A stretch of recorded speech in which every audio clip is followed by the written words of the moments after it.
यदि आप भी प्लान कर रहे हो यूके आना, ट्रैवल करना, जॉब करना या स्टे करना तो ये आपकी लाइफ एकदम चेंज कर देगा।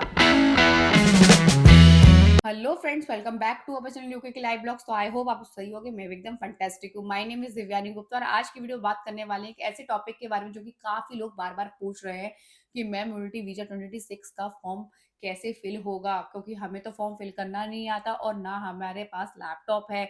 तो हम क्या मोबाइल फॉर्म फिल कर सकते हैं या नहीं कर सकते? उससे भी इम्पोर्टेंट चीज, हम एक एजेंट के पास गए थे, वो बोल रहा था कि ये आपको फॉर्म फिल करवाना है तो इतने रुपए लगेंगे और मैं आपका फॉर्म फिल कर दूंगा और आपको डेफिनेटली वीजा भी मिल जाएगा। तो ये एजेंट हमें कोई फेक न्यूज़ तो नहीं दे रहा है। तो इस वीडियो में क्लियर करने वाले हैं और साथ-साथ बताने वाले हैं कैसे आप 5 मिनट के अंदर फॉर्म फिल कर सकते हो विदाउट किसी एजेंट के हेल्प से। और साथ ही साथ आप चाहे मोबाइल से करो, चाहे लैपटॉप से करो, आप किसी भी चीज़ से अपना फॉर्म फिल कर सकते हो। वो भी एकदम सिंपल लैंग्वेज बताने वाले हैं और बहुत सारे डाउट्स हैं जो हर इस वीडियो में हर एक क्वेश्चन का आंसर भी देने वाले हैं। साथ ही साथ बताने वाले हैं, क्योंकि अभी भी काफ़ी लोगों को डाउट है कि मैम डॉक्यूमेंट्स की लिस्ट क्या है, तो सब कुछ क्लियर कर देंगे इसी वीडियो में। तो ये वीडियो, यदि आप भी प्लान कर रहे हो यूके आना, ट्रैवल करना, जॉब करना या स्टे करना तो ये आपकी लाइफ एकदम चेंज कर देगा। ये वीडियो लास्ट तक देखना, आपकी बहुत ज़्यादा हेल्प होगी। चलिए स्टार्ट करते हैं। उससे पहले भी यदि हमारी वीडियो अच्छी लगती है तो लाइक करना, शेयर करना, सब्सक्राइब करना हमारे चैनल। ऑल्सो कोई भी डाउट हो तो आप मुझे कमेंट करके पूछ सकते हो या आप मुझे व्हाट्सएप ग्रुप भी ज्वाइन कर सकते हो, वहाँ भी आपको लेटेस्ट अपडेट मिलता रहेगा। या आप मुझे व्हाट्सएप पे भी मैसेज कर सकते हो, वहाँ भी आपको मैसेज का आंसर मिल जाएगा।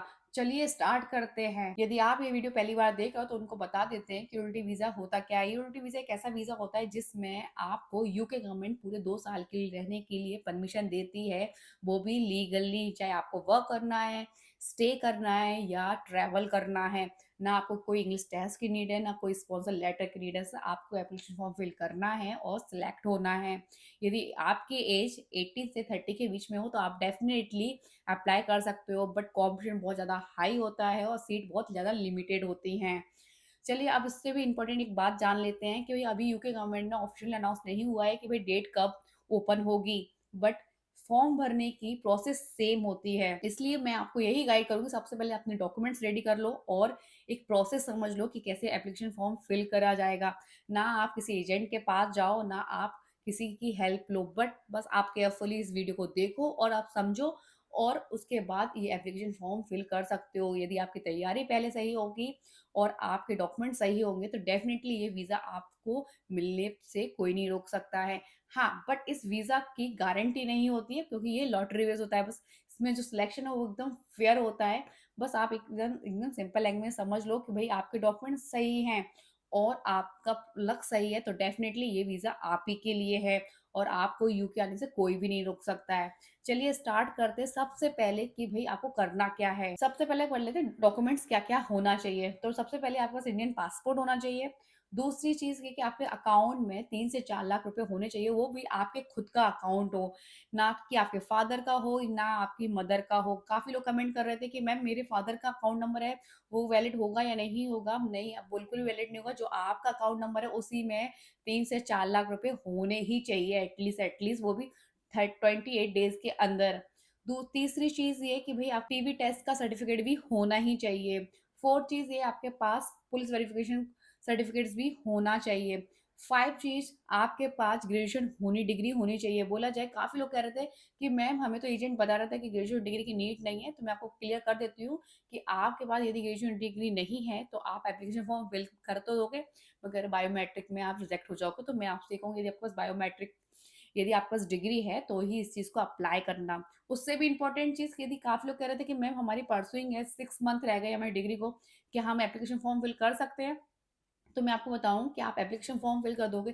इन केस आपको सक्सेसफुल का मेल आ जाता है तो आप नेक्स्ट टाइम जब फॉर्म फिल करोगे ना, तो हो सकता है कि आपको जब चांस नहीं मिले। मैं तो यही कहूँगी, जब आप अपना कंप्लीट कर लो डिग्री उसके बाद ही इसके लिए अप्लाई करना। क्यों अपना चांस वेस्ट करना? क्योंकि एक बार आपको जिसको वीज़ा मिल जाता है उसको दोबारा नहीं मिलता है। तो ये चीज़ बिल्कुल ध्यान रखना। परसुइंग है, और यदि परसुइंग भी है, आपको चांस भी मिल गया तो आप लास्ट में बायोमेट्रिक के लिए जाओगे, जब आपकी डिग्री कंप्लीट नहीं होगी तो आपको रिजेक्ट कर देंगे। इससे बेटर तो यही है कि आपकी फीस भी जाएगी, हेल्थ सब चार्ज की फीस भी जाएगी और आप रिजेक्ट भी हो जाओगे। तो भई आपके चाहे परसुइंग हो तो अप्लाई नहीं करना, 12th क्लियर किया है तो अभी अप्लाई नहीं करना। यदि आपके पास डिग्री है तो आप डेफ़िनिटली अप्लाई कर देना। उसके बाद आपको चाहिए ईमेल एड्रेस जो आपके पास होगी और आपका कॉन्टैक्ट नंबर, आपका मोबाइल नंबर। इस चीज़ का इसलिए मैं बोल रही हूँ कि भई काफ़ी लोग ने क्या किया था लास्ट ईयर कि उनने 2025 में जब फॉर्म फिल किया था उसमें अपना ईमेल एड्रेस कुछ और डाल दिया था और उनके पास सक्सेसफुल का मेल भी आ गया था। बट लास्ट में वो आईडी उनसे मिस हो गई और वो एप्लीकेशन फॉर्म वीज़ा प्रोसेस का नहीं कर पाए, जबकि उनके पास सक्सेसफुल का मेल भी आ गया। तो इसलिए मैं आपसे यही कह रही हूँ कि जो आपकी ईमेल एड्रेस है, वही आपको एप्लीकेशन फॉर्म में काम में आएगी। उसी के बाद जब आप सिलेक्ट हो जाओगे तो वही वीज़ा आईडी आपकी जब आप फॉर्म फिल करोगे, जब भी वही आईडी सेम होगी और मोबाइल नंबर भी जो आप एप्लीकेशन फॉर्म फिल करोगे, जब भी आपको मोबाइल नंबर डालोगे, वही सेम आप जब वीज़ा की प्रोसेस करोगे तो उसमें भी सेम ही डालोगे। ये चीज़ें छोटी-छोटी चीज़ें हैं जो इसकी वजह से आप लोग रिजेक्ट होने के चांस ज़्यादा हो जाते हैं, क्योंकि काफ़ी लोग लास्ट टाइम बहुत ज़्यादा बैड कमेंट कर रहे थे कि मैम हमसे ये गलती हो गई, हमारा एक डिजिट गलत हो गया मोबाइल नंबर का, हमें ये प्रॉब्लम आ गई।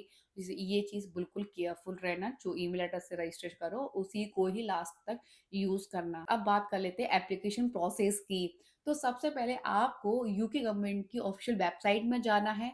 लिंक आपको मैं यहाँ शो हो रही होगी या आपको मैं डिस्क्रिप्शन में भी डाल दूँगी, वहाँ से भी आप उधर जाके भी लिंक ओपन कर सकते हो। लिंक ओपन होने के बाद आपको सेलेक्ट करना है यूएलटी वीज़ा 2026 यूके फॉर इंडियंस। जैसे ही आप उसको सिलेक्ट करोगे, अप्लाई करोगे तो आपसे सबसे पहले आपसे पूछा जाएगा कि भई आप किस कंट्री से हो? तो भई आप इंडिया इंडिया से हो तो आप सिलेक्ट करना इंडिया। सेकंड चीज़ आप किस कंट्री से अप्लाई कर रहे हो? सेम आपको इंडिया फिल करना है। Third cheese do you have any passport? तो आप बोल देना येस। तो वो पासपोर्ट भी एटलीस्ट 6 मंथ वैलिड होना चाहिए। इस चीज़ का बिल्कुल ध्यान रखो। काफ़ी लोग कह रहे थे कि मैम हमने ना सिर्फ़ हमारे पास वे जो पासपोर्ट है वो 2 मंथ का ओनली वैलिड है और हमने एप्लीकेशन फॉर्म फिल कर दिया है और हमारे पास सक्सेसफुल का मेल आ गया। तो अब इस कंडीशन में हम क्या करें? यदि हम वीज़ा के लिए अप्लाई करते हैं तो हमें टाइम लग जाएगा इन केस, तो हमारा पासपोर्ट रिजेक्ट भी हो सकता है। तो मैं उनको बोलती हूँ कि भई यदि एटलीस्ट 6 मंथ के लिए वैलिड हो तो बहुत अच्छा है, नहीं है तो अभी टाइम है, आप जाके उसको भी अपडेट करा सकते हो। थर्ड स्टेप पे आपको अपना पर्सनल डिटेल्स देनी है, जिसमें आपका फर्स्ट नेम, लास्ट नेम, फिर आपसे पूछी जाएगी date of birth. Date of birth वही डालना जो आपके पासपोर्ट पे, ना कि आपके डॉक्यूमेंट्स पे हो। क्योंकि जो आपके पासपोर्ट पे चाहे आपकी गलत हो, डॉक्यूमेंट्स में कुछ भी, उससे कोई मैटर नहीं करता। जो आपके पासपोर्ट पे है वही आप उसको फिल करना। फिर आपसे पूछा जाएगा जेंडर, यदि आप मेल हो तो मेल डाल देना, यदि फीमेल हो तो फीमेल डाल देना। उससे इम्पोर्टेंट चीज़ स्पेलिंग चेक कर लेना, चाहे आपकी नेम की हो, फर्स्ट नेम की हो, लास्ट नेम की हो और आपकी डेट ऑफ बर्थ बिल्कुल मैच कर लेना। फोर्थ स्टेप में आपको डालना होगा आपका करंट एड्रेस। इंडिया में रह रहे हो, जो भी आपका करंट एड्रेस आपको वो फिल करना होगा। फिर उसके बाद आपको अपना ईमेल एड्रेस देना होगा और आपको अपना मोबाइल नंबर। उसके बाद आपको सबमिट कर देना है, क्योंकि एप्लीकेशन फॉर्म में सिर्फ आपके पासपोर्ट की कुछ डिटेल्स मांगी जाएंगी और सबसे इंपॉर्टेंट चीज कि ये टोटली फ्री होता है, क्योंकि ये लॉटरी बेस्ड वीजा होता है।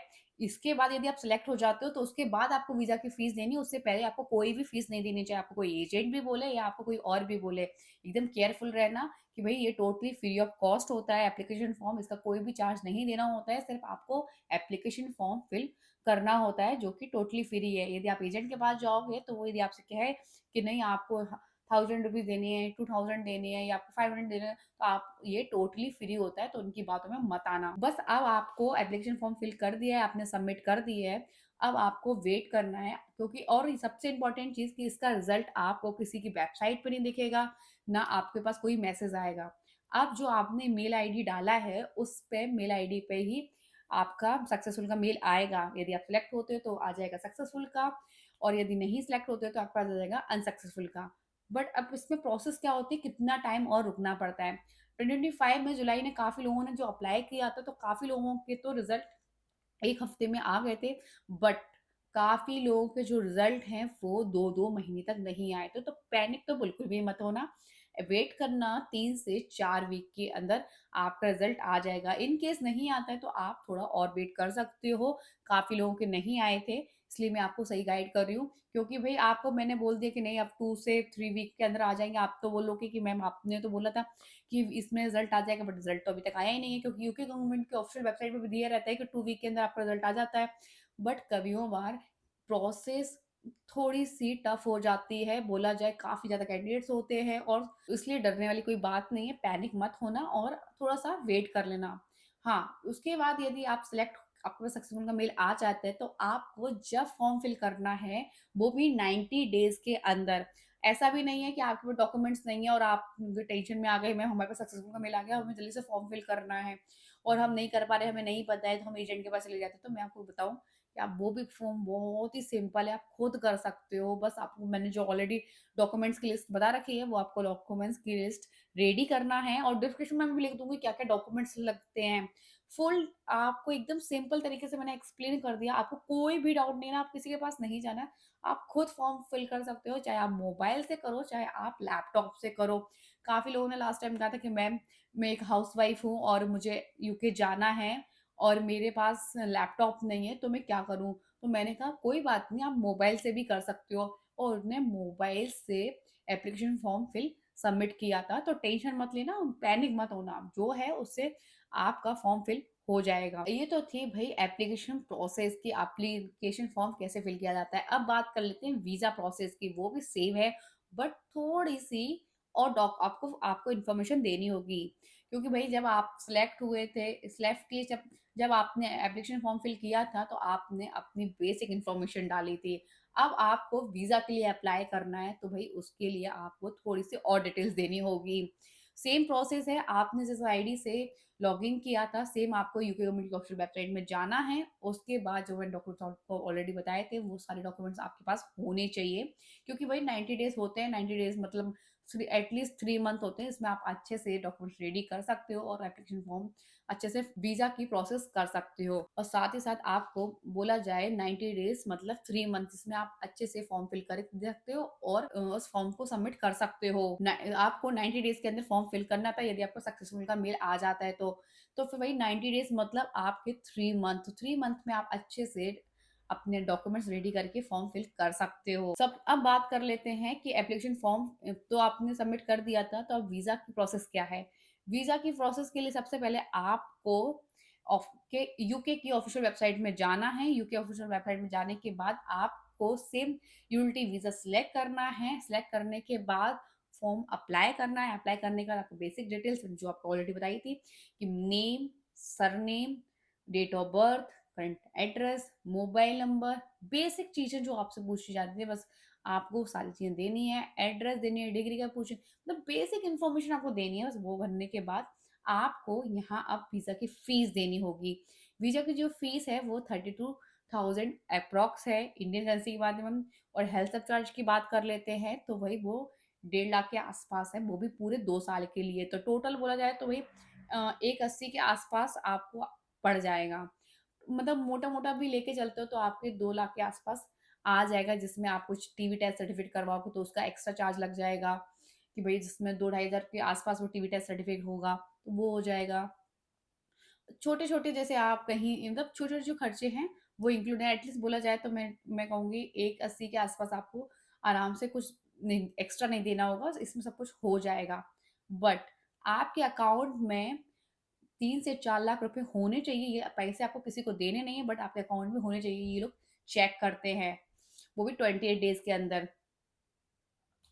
ये सारी चीज़ें आपको बस देनी है। जैसे आपने वीज़ा की फ़ीस भर दी, हेल्थ सब चार्ज पे कर दिया, तो अब आपको फॉर्म सबमिट करना है। सबमिट करने के बाद आपको बायोमेट्रिक के लिए अपॉइंटमेंट बुक करना है, जिसमें आपने जो भी डॉक्यूमेंट्स लिए थे, वो आपको वहाँ लेके जाना है विथ व्हाइट ग्राउंड फ़ोटो के साथ। येस, आपने सही सुना कि भई आपको पासपोर्ट साइज़ का फ़ोटो भी देना होगा, वो भी विथ व्हाइट ग्राउंड फ़ोटो के साथ और कभी-कभी वो लोग आपसे फ़ोटो माँग लेते हैं बट कभी-कभी नहीं माँगते। मैं इसलिए यही कहूँगी सही ज़ोन में लेके चलते हैं अपन सारी चीज़ें, ऐसी कोई भी चीज़ नहीं करते जिसके अपन रिजेक्ट हो जाएँ, अपन लेके चलते हैं वहाँ। और लेने के बाद सबसे इम्पोर्टेंट चीज़ क्या हाथों में मेहंदी नहीं लगने तो कई बार भई जब आप तो हाथों में मेहंदी लगी होती है जैसे फीमेल्स हैं जब जैसे इन केस उस समय किसी फंक्शन में गए हों या शादी में गए हों तो हाथों में मेहंदी लगा लेते हैं तो वही और उनका बायोमेट्रिक अपॉइंटमेंट बुक होता है।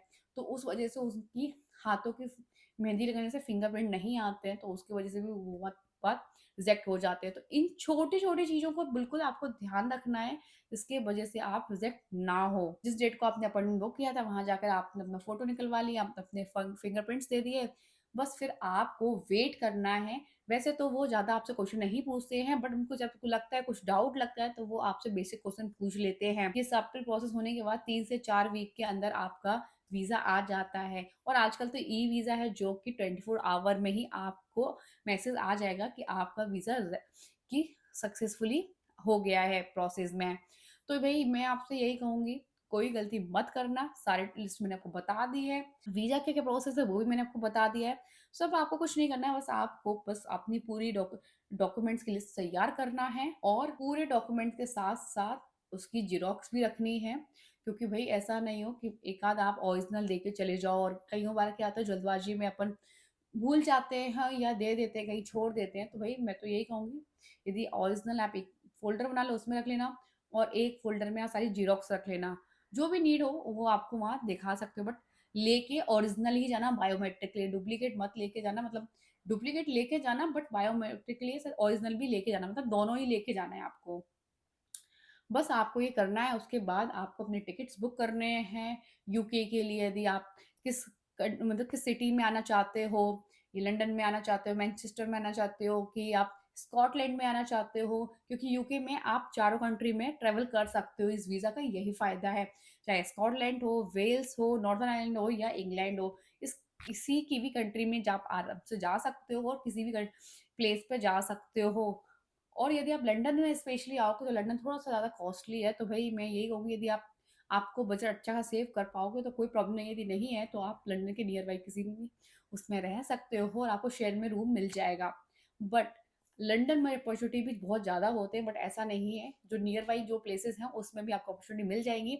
लंदन से थोड़ी कम मिलेगी, तो आपको रेंट भी थोड़ा-सा बच जाएगा। ये बेसिक-बेसिक चीज़ें हैं जो आप लोग मुझसे बहुत ज़्यादा पूछ रहे थे, तो मैंने कहा आज इस वीडियो में उनको एकदम क्लियर कर दूँगी, भई उनको कोई भी परेशानी नहीं आएगी, ये वीज़ा के लिए क्या करना है, कैसे हम रेंट की तैयारी करें, कहाँ रहें, क्या हम कहाँ जाकर सबसे बेस्ट कंट्री रहेगी।